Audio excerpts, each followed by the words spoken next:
ደግሞ ምን ቀረሽና ነው ቤት የመጣችው?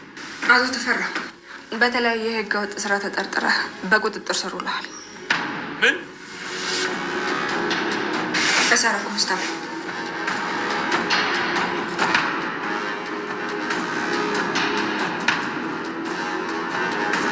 እሱን ከምድረ ገጽ ለማጥፋት የምችለውን ሳይሆን የማልችለውንም ነገር አድርጋለሁ። እሺ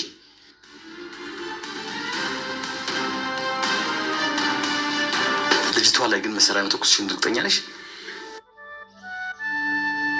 ኮማንደሯም ልክ እንደዚሁ ተመሳሳይ አይነት ጥያቄ ጠይቃኝ ነበር እና ቆይ ልጅቷ ላይ ማን ሊተኩስባት ይችላል? ግድ የለም ከመርማሪሽ ጋር ሆነን የምናጣራው ጉዳይ ይሆናል። እንዲሁ ዝም ብለን ተስፋ እንስጣት ብላችሁ ነው እንጂ የኔ ነገር ካበቃለት ቆይቷል። አምራል እንዲህ በቀላሉ ተስፋ የምትቆርጪ ከሆነ በፍጹም ልናድንሽ አንችልም። ይልቅ እኔን ተውኝና የሌሎችን ምስኪኖች ህይወት ታደጉ። ጋሺ አሁንም ግን የፋኑን ነገር አደራ የምሰጠው ለአንተ ነው። የተፈራ የሚባል ግለሰብ ማን ነው? ለምንድን ነው ሁሉም ይጋጋል እሱን እንደዚህ እየፈራ ያለው? እሱን እስር ቤት ለማርባር በጣም ጥቂት መረጃ ብቻ ነው የሚያስፈልገኝ። በተለይ ደግሞ የሰነድ መረጃ ባገኝ። አቶ ሌኩ እባክህ ቁጭ በይ። እሺ ምን ይምጣልህ? ሻይ ቡና? አልፈልግም ኮማንደር። እንደውም አንተ ከመምጣት በፊት ስለዚህ ፋይል እያሰብኩ ነበር። እስከ ዛሬ ደግሞ ያላመጣሁልሽ ስላላመንኩሽ እና ዛሬ እንዴት አመንከኝ? እንግዲህ እውነት ለመናገር ዛሬ ራሱ አላመንኩሽ፣ ግን ምን ምርጫ ያለኝ? ሀቀኛ ከሆነች እድሌ ልሞክር ብዬ ነው የመጣሁት። መረጃ እውነት ከሆነ እድል የሚባል ነገር አይኖርም። በጣም ከሚገርምሽ ከዚህ ሰነድ በላይ የተፈራን ህገወጥ ስራዎች በአይኔ በብረቱ አይቻለሁ። በገንዘብ ዝም ያለን ህግ ማን ጋር ሄጄ ልናገር? ይገባኛል እኮ በጣም ትልቅ መረጃ ነው። ከየት ነው እንደዚህ አይነት አደገኛና ሚስጥራዊ መረጃ ያገኘኸው? እሱም ማወቅ ይጠቅምሻል። ፍትህን ተጠምተው የነበሩት የአቶ ለይኩን ቤተሰብና እንዲሁም ደግሞ የአካባቢው ነዋሪዎች አሁን ላይ ከፍትህ ደጅና ፍትህ የሚያገኙ ይመስላል። ኮማንደሯ በበኩሏ አሁን ላይ ከአቶ ተፈራ እጁን በካቴና በማሰር ልታስፈረድበት እንደምትችልና እያንዳንዱ ወንጀሉን በግልጽ እያሳየሽ ነው የምትገኘው። በእርግጥም እንግዲህ አቶ ለይኩን ፋይሉን ሲሰጣት በጣም ትልቅ ስጋት እንደነበረበትና እንዲሁም ደግሞ በጥርጣሬ ነበር የሰጣት። ነገር ግን ኮማንደሯ አሁን ላይ ለእውነትና ለፍትህ እንዲሁም ደግሞ የህዝብ ልጅ መሆኗን እያስመሰከረች ነው የምትገኘው። በዚህ ጉዳይ ደግሞ አምራን ከእስር ቤት የምትወጣበት እንዲሁም ደግሞ የነ ለይኩን ቤተሰብ ደህንነታቸውንና እንዲሁም ደግሞ ነጻነታቸውን የሚያረጋግጡበት ሰዓትና ጊዜ የደረሰ ይመስላል። በሌላ በኩል እንግዲህ ሲምባ ባልሰራው አጽያትና ባልሰራው ስራ እየተሳደደ እንደነበረ ታስታውሳላችሁ። አሁን ላይ ኮማንደሯ በእርግጥም ይሄ ቤተሰብ ፍትህን የተጠማና እንዲሁም ደግሞ በጥርጣሬ ወደ ህግ ለመቅረብም እየፈሩ እንደነበረ አስተውላለች። ነገር ግን እኔ ለአቶ ተፈራ የምገዛ ወይም ደግሞ በአቶ ተፈራ ገንዘብ የምደለል ሰው አይደለሁም። ለህሊናዬና ለህዝቤ ቆራጥን ውሳኔ ወስኜ የማገለግል ሰው ነኝ በማለት እንግዲህ ቆራጥነቷን አሁን ላይ እያሳየች ነው የምትገኘው። ናሆምና ፋኑኤልን በበኩላቸው የአቶ ተፈራ ዋና የሚባልበትን ወንጀል የሚሰራበትን ቦታ አሁን ላይ እንግዲህ ፋኑኤል የአቶ ተፈራን ጥያቄ መቀበል እንዳለበትና አምራንን እንዲያስወጣለትም ከሱ ጋር ሊሰራ እንደሆነ ስምምነት ለመፈጸም እንግዲህ ዝግጅት ላይ እንደነበረና ናሆም በበኩሉ ይህ ነገር በጥንቃቄ እናካሂደዋለን እያለ ቢሆንም ነገር ግን ፋኑኤል አሁን ላይ ትልቅ ስጋት ውስጥ ገብቷል። ምክንያቱም አምራን ይህን ቤተሰብ ለማዳን ነበረ ከአቶ ተፈራ ሄደችው። ነገር ግን ከሄደች በኋላ የተፈጠረውን ነገር ታውቃላችሁ። ነፍስ እስክታጠፋ ድረስ ነበር እንግዲህ አቶ ተፈራ በአረመኔነትና በጭካኔ እያስፈራራት የነበረው። ታዲያ የፋኑኤል ትልቁ ስጋትም እኔንም ልክ እንደ አምራን እያስፈራራ የሆነ ወንጀል ሊያሰራኝ ይችላል የሚል ስጋት የነበረው ቢሆንም ነገር ግን አሁን በጥንቃቄ እናካሄዳለን ነው እያለ ያለ። ነገር ግን የነቶሎ ቤት ግድግዳው ሰንበሌጥ እንደሚባለው ናሁም እንዳለው በችኮላና እንዲሁም ደግሞ በሆይ ሆይታ ሳይሆን ለኮማንደሯ ሁሉንም ነገር መናገር ካልቻለ ትልቅ ስህተት ሊፈጠር ይችላል ብዬ ነው ማስበው። ምክንያቱም አምራን አሁን ላይ ታዲያ ምናልባትም ነፍስ ላታጠፋ ትችላለች። አቶ ተፈራ ሆን ብሎ ያጠመዳት ወጥመድ እንጂ ምናልባትም አምራን ልጅቷን ላትገላት ትችላለች የሚል ጥርጣሬ እንግዲህ በኮማንደሯና በእናቶ ለይኩን ቤት ተፈጥሯል ማለት ነው። አምራን በበኩሏ የሽጉጥ ድምጽ ስለሰማች እንጂ ልጅቷን ትግደላት አትግደላት ምንም የምታውቀው ነገር እንደሌለ ለኮማንደሯም እንዲሁም ደግሞ ጠበቃ ለቆመላት ሰውም ስትናገር ሰምተን ነበረ። ታዲያ አምራን በምንም ሁኔታ ነብሰ ገዳይ መሆን የለባትም ብላችሁ ካሰባችሁ ላይክ እያደረጋችሁ ብዛታችሁን አሳዩኝ። ሰላም ሰላም ተወዳጆች፣ የተወዳጁን ድራማ ኑሐሚን ቀጣይ ክፍል ወደ እናንተ ይዤላችሁ መጥቻለሁ። በዚህ ክፍል ላይ ብዙ ነገሮች ተፈጥረዋል።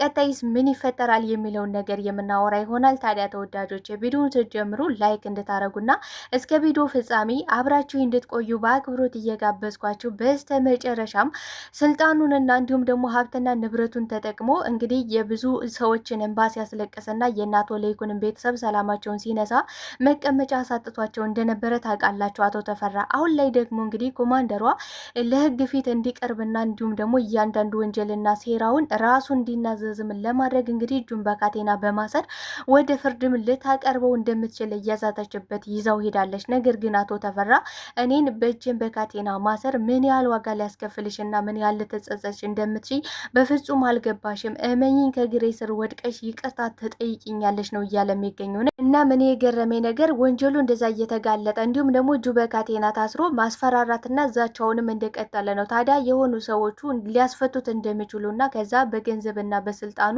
መውጣት እንደሚችል ነው እያሰበ ያለ። ነገር ግን ከህግ ሁሉም ነገር ከህግ በታች እንጂ ከህግ በላይ የሚሆን አካል የለም። አንተ እኔን ራሱ በገንዘብ ለመግዛት ሞክረ ነበረ፣ ሁሉንም ሰው በገንዘብ እንደምትገዛ እንዲሁም ደግሞ የእናቶ ለይኩን ቤተሰብ ፍትሃቶ እንደሚሰቃይ ሁሉንም ነገር ተረድቻለሁ በማለት እንግዲህ ከእናቶ ለይኩን ቤተሰብ ጋር በመሆን ተባብራ እንግዲህ አቶ ተፈራን ህግ ፊት ብቻ ማቅረብ ሳይሆን እንዲፈረድበትና እስከዛሬ ላጠፋው ለእያንዳንዱ ነገር ዋጋ እንዲከፍል የብዙዎችን እንባ እንዳስለቀሰ እሱም ደግሞ ደም እንባ እስር ቤት ዘመኑን እንዲያሳልፍ ለማድረግም ቆራጥ ውሳኔ ወስናለች።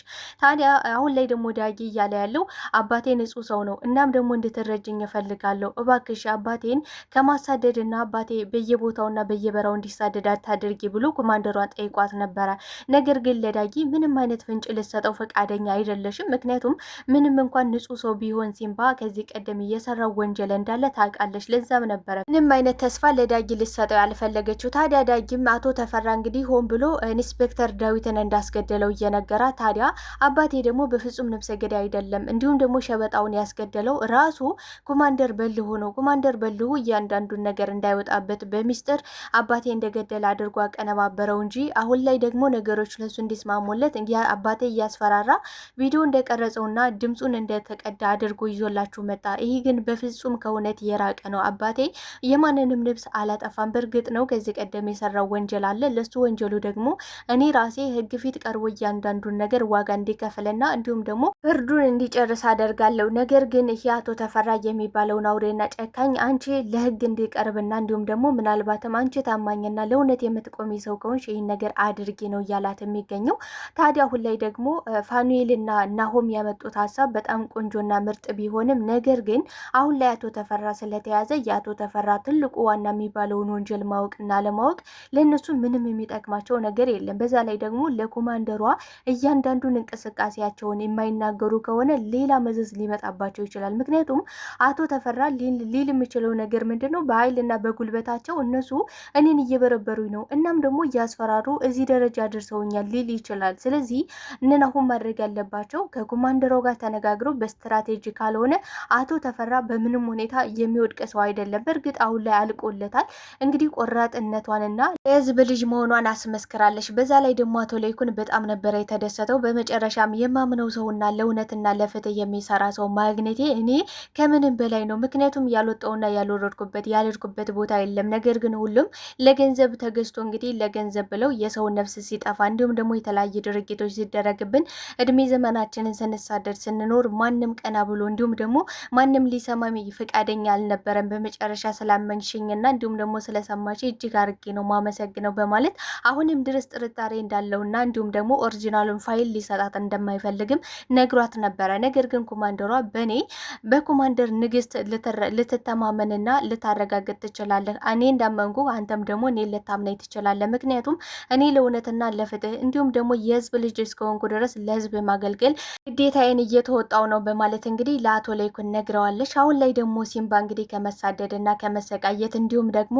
አምራን በእስር ቤት እድሜ ዘመኔን በቃ ላሳልፍ ነው ብላ ተስፋ ቆርጣ ነበረ። ነገር ግን ዝኑን ብትሆን እንዲሁም ደግሞ አቶ ለይኩን አሁን ላይ አንቺ በድጋሚ ወጥተሽ የምትሞሸርበት ሰዓትና ጊዜው እየደረሰ ነው። አቶ ተፈራ እስር ቤት ይገባል፣ አንቺ ደግሞ በተቃራኒው ከእስር ቤት ትወጫለሽ፣ እንዲሁም ደግሞ በእርግጥም ሆን ብሎ እንድተኩሽ ስላደረገሽ እንጂ ምናልባትም ነፍስ ላታጠፊ ትችያለሽ ነው እያሉ ያሉት። ኮማንደሯ ለራሱ ይህን ጥያቄ ለአምራን ጠይቃት ነበረ። ታዲያ አምራን ከዛ እስር ቤት መውጣት አለባት። እንግዲህ አቶ ተፈራም ዋጋውንና እስከዛሬ ያደረገውን እያንዳንዱ ነገር ዋጋ ሊከፍል ይገባል ብላችሁ ካሰባችሁ ላይክ እያደረጋችሁ ብዛታችሁን እንዲሁም በኮሜንት ሀሳባችሁን አሳውቁኝ።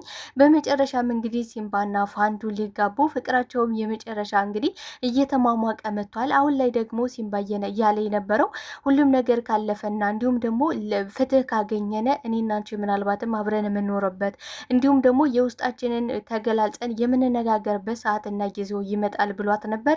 አሁን ደግሞ በግልጽ ሰዓትና ጊዜው እየደረሰ ይመስላል።